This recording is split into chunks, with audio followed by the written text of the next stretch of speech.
Hey guys, so we had our Aira heat pump fitted late last summer. We've lived with it throughout the heating season. It's now the start of April. Did it keep us warm? Well, let's go through the figures and see how we got on. So firstly, has it kept us warm? Most definitely. We've had a slightly colder than average winter, and January was especially cold. We had overnight lows of -5 a few days, and it's kept the house really warm and toasty. The low and slow method of a heat pump running continually throughout the day has meant that the house has actually been much more comfortable than it was with the gas boiler.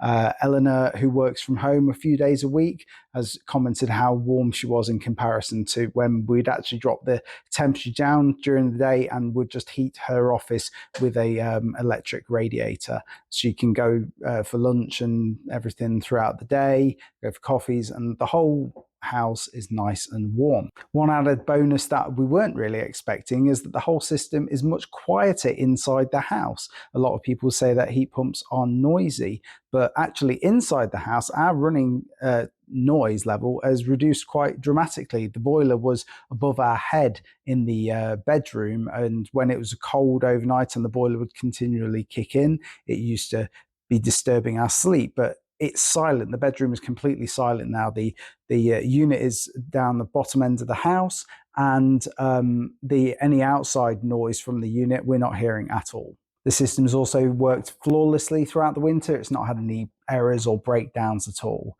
So if I'm honest, I've kind of been putting off making this video because it's a lot of facts and figures, and if I'm honest, maths not my best grade at school. So anyway, I'm going to have some figures here and I'm going to go through these with you now. So primarily, I switched to a air source heat pump for environmental purposes, environmental reasons. So firstly, let's look at the amount of energy it's used, because this is a biggie. So over the last 2 heating seasons, our average energy to provide the heat for the house, so this is gas, has been 13,694 kilowatts. This is between the months of October and the start of April. This 6-month period, October to the start of April, we've used 3,408 kilowatt hours worth of electricity to generate the heat for the house. So that's a 3 times reduction in the amount of energy used to heat the house. That's a massive saving. And even if that was all generated, all that electricity was generated by gas, which obviously it wasn't, it would still be a 3 times reduction in the amount of carbon emitted into the atmosphere. But a lot of it, though, would have been wind, and some of it has come from the solar. Even though it's winter, we still get a little bit of solar. And as years go by, the energy will become greener and greener as we continually build out more offshore wind and more solar. So the heat pump and the heating for the house will just get greener. The efficiency has also been quite surprising to me as well. So we've had an overall average coefficient of performance of 3.7 for both the hot water and the heating through those 6 months over the heating season. And for a system that has a buffer, all Aira systems are installed with a buffer tank, which does slightly affect the efficiency, the overall efficiency. So I'm quite pleased with that overall COP over that period of time. I'm interested to know what the seasonal coefficient of performance will be over the whole 12-month period. But 3.7 for the heating season, I think that's pretty good. So firstly, to figure out any savings, I used the average over those last 2 heating seasons, that 13,694 kilowatt hours worth of gas, and times that by what the gas price was over this winter, which was 0.619 pence a kilowatt hour. And that would have worked out at £848 for that 6-month period. This time, on our smart tariff, which varied slightly month by month, depending on how much we used overnight. But overall, that 4,308 kilowatt hours worth of electricity worked out at £798. So that's a small saving of £50 over that 6-month period. But that's based on an average of 2 heating seasons and doesn't take into account any variation in the temperature as it was this winter.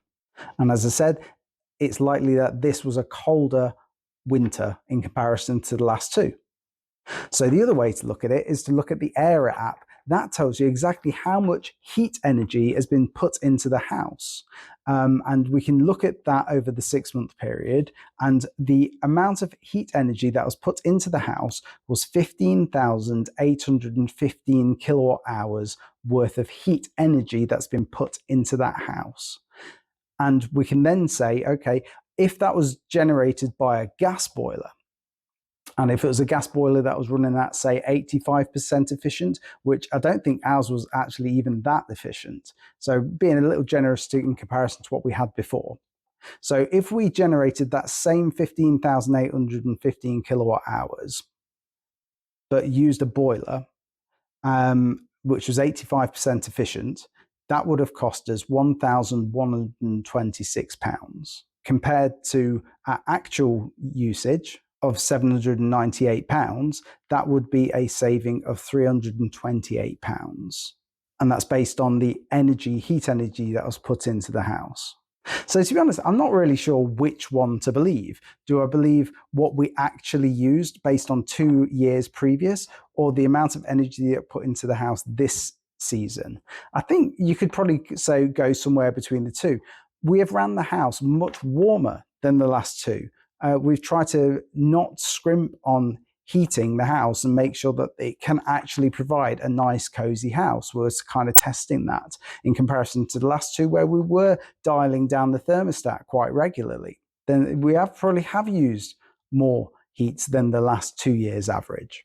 So in conclusion, can a heat pump heat a Victorian detached house? Well, yes, it clearly can. It's worked perfectly well. We've been very comfortable. And even if you say, do you go with the £300 saving or the £50 saving? Either way, it's a saving.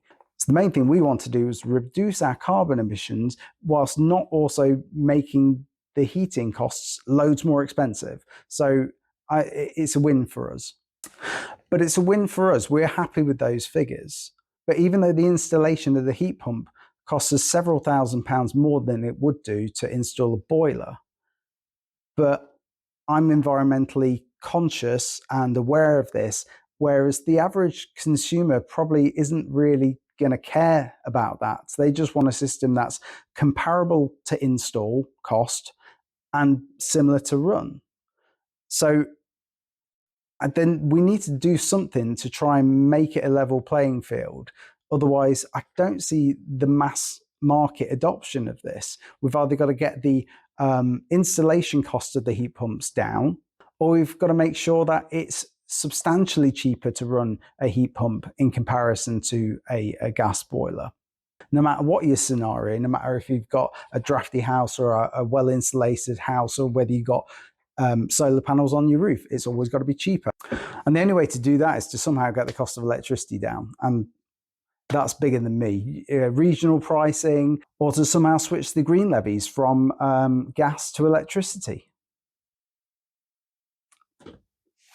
Anyway, my gimbal's given up the ghost, so I think it's a good time to wrap up the video.